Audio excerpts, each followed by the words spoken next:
जय श्री कृष्णा, राधे राधे। आप सभी भक्तों का आपके अपने YouTube चैनल श्री कृष्ण दीवानी में हार्दिक स्वागत है। आज की इस वीडियो में हम बात करेंगे पौष अमावस्या की, जिसे छोटा पितृपक्ष भी कहा जाता है।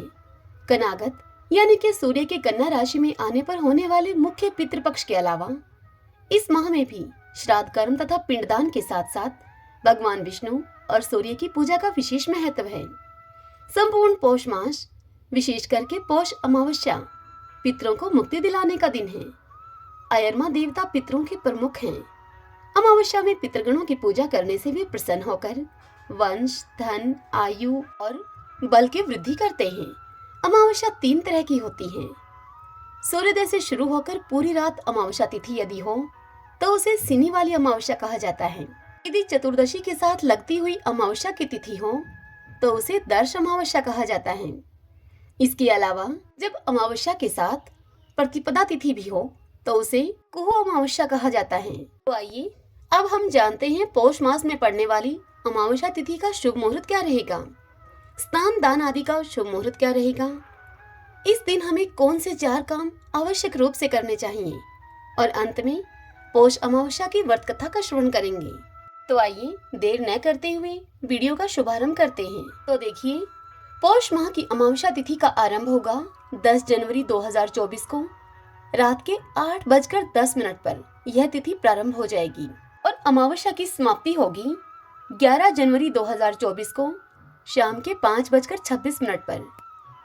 11 जनवरी 2024 शाम 5:26 पर यह अमावस्या तिथि समाप्त हो जाएगी।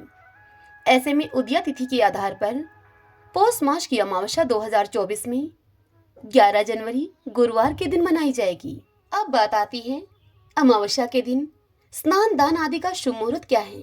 तो देखिए, पौष अमावस्या पर स्नान और दान आदि का शुभ मुहूर्त रहेगा सुबह 5:57 से सुबह 6:21 तक।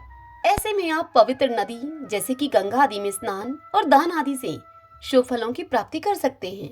इसी के साथ ही अमावस्या तिथि पर किए गए दान से पितरों का आशीर्वाद हमें प्राप्त होता है। ऐसे में इस दिन चंद्रमा से जुड़ी हुई वस्तुएं जैसे कि दूध, चावल, चांदी और सफेद वस्त्र इत्यादि, इन चीजों का हमें दान करना चाहिए। ऐसा करने से साधक को सुख और समृद्धि की प्राप्ति होती है।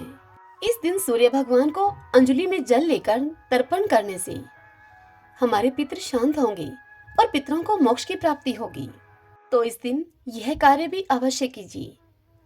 आइए अब हम जानते हैं पौष अमावस्या की पूजा कैसे करें। तो देखिए, पौष अमावस्या के दिन ब्रह्म मुहूर्त में आप उठें, गंगा जल मिले हुए पानी से नहा लें और घर की साफ सफाई आदि कर लेनी चाहिए। इसके बाद भगवान सूर्य को अर्घ्य दें। अर्घ्य आपको बताया अंजलि में जल भर कर देना है। अर्घ्य देने के बाद एक लोटे में जल लेकर उसमें काले तिल मिला लीजिए और दक्षिण दिशा की ओर मुंह करके अपने पितरों को तर्पण कीजिए। इसके बाद आप विधि विधान से भगवान विष्णु की पूजा करें। पूजा के बाद विष्णु चालीसा का पाठ करना चाहिए। इसके बाद गरीब और जरूरतमंदों को दान आदि दिया जा सकता है। दान कौन सी चीजों का देना है यह मैंने अभी अभी आपको बताया है। आइए अब हम जानते हैं पौष अमावस्या के दिन कौन से वह 4 काम हैं जो आवश्यक रूप से करने चाहिए। देखिए भगतजनों, इस साल की पहली अमावस्या यानी कि पौष अमावस्या 11 जनवरी 2024 को पड़ रही है। वैसे तो हर महीने की अमावस्या तिथि बहुत महत्वपूर्ण होती है, लेकिन चूंकि पौष का महीना और अमावस्या दोनों ही पितरों को समर्पित हैं, ऐसे में पौष अमावस्या का महत्व दोगुना हो जाता है। मान्यता है कि पौष अमावस्या पर कुछ विशेष कार्य करने से हमारे पितरों को यमलोक की यातनाओं से मुक्ति मिलती है और वह स्वर्ग को प्राप्त होते हैं। साथ ही पितृदोष से मुक्ति मिलती है हमें। तो आइए जानते हैं पौष अमावस्या पर वह कौन से कार्य हैं जो हमें करने चाहिए। सबसे पहला काम है पितरों का श्राद्ध करने के लिए सुबह 11:30 बजे से दोपहर 1 बजे तक के बीच का समय उत्तम माना जाता है। ऐसी मान्यता है कि अमावस्या पर दोपहर के समय पितृ अपने वंशधर के बीच में आकर उनसे जल और अन्न की प्राप्ति की उम्मीद रखते हैं। ऐसे में इस समय किया गया श्राद्ध 7 पीढ़ियों के पूर्वजों को तृप्त करता है, जिससे कि हमारे पूर्वज मोक्ष को प्राप्त होते हैं। दूसरी चीज है दान। सुपात्र को दिया गया दान व्यक्ति को यश, सफलता और सौभाग्य के साथ अमोघ फल प्रदान करता है। पितृदोष से मुक्ति पाने के लिए पौष अमावस्या पर अन्न, चावल, दूध, घी, कंबल, धन का दान करें। कहते हैं कि पितृदोष से जीवन संकटों से घिरा रहता है, लेकिन अमावस्या पर किया गया श्राद्ध कर्म इससे मुक्ति दिलाता है, वंश की वृद्धि होती है। अमावस्या पर विशेष रूप से पीपल की पूजा करें, इससे हमारी सभी कामनाएं पूर्ण होंगी। कई बार पितृदोष या फिर पूर्वजों की नाराजगी के कारण परिवार की तरक्की रुक जाती है, मांगलिक कार्यों में बाधा आने लगती है। तो ऐसे में आपको क्या करना है? पौष अमावस्या के दिन लोटे में जल भरकर दूध, चावल, काले तिल मिलाकर उस जल से पीपल को सींचें। यथासंभव पीपल की परिक्रमा करें। 11, 21, 51, 108 इस प्रकार से पीपल की परिक्रमा करें। शाम को पीपल के नीचे तेल का एक दीपक जलाएं। इससे जीवन का अंधकार समाप्त होता है और शनिदेव भी प्रसन्न होते हैं और पूर्वजों के आशीर्वाद से परिवार की उन्नति होती है। पौष अमावस्या के दिन चौथा काम आपको यह करना है कि इस दिन विशेष रूप से गंगा नदी में या फिर किसी तीर्थ पर स्नान हो जाए तो अच्छा है, नहीं तो आपको घर में ही गंगाजल डालकर स्नान करना है। ऐसा करने से आरोग्य की प्राप्ति होती है। आइए भगतजनों, अब हम पौष अमावस्या की व्रत कथा को सुनते हैं। सभी बोलिए विष्णु भगवान की जय, भगवान शंकर की जय।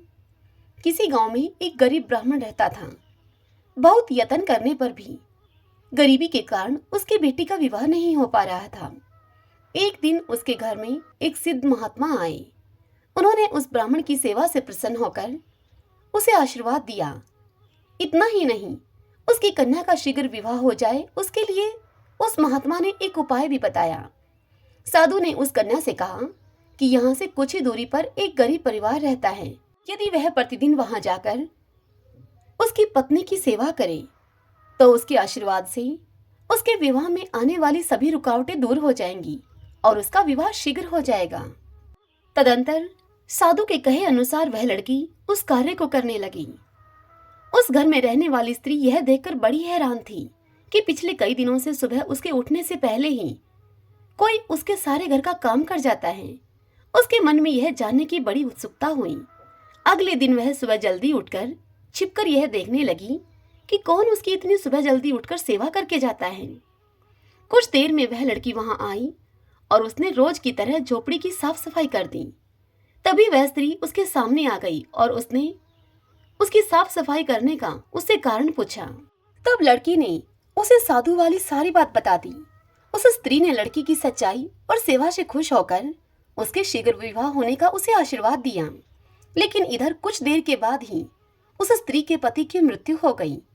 इतना होने पर भी उसने हिम्मत नहीं हारी और झोपड़ी के बाहर लगे हुए पीपल के वृक्ष की पूजा करते हुए 108 परिक्रमा की और अपने पति का जीवन लौटाने के लिए पीपल देव से प्रार्थना की।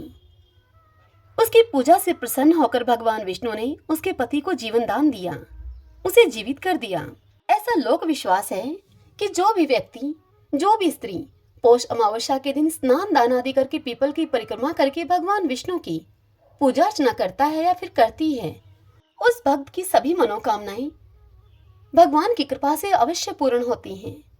सभी बोलिए शंकर भगवान की जय। ओम नमो भगवते वासुदेवाय।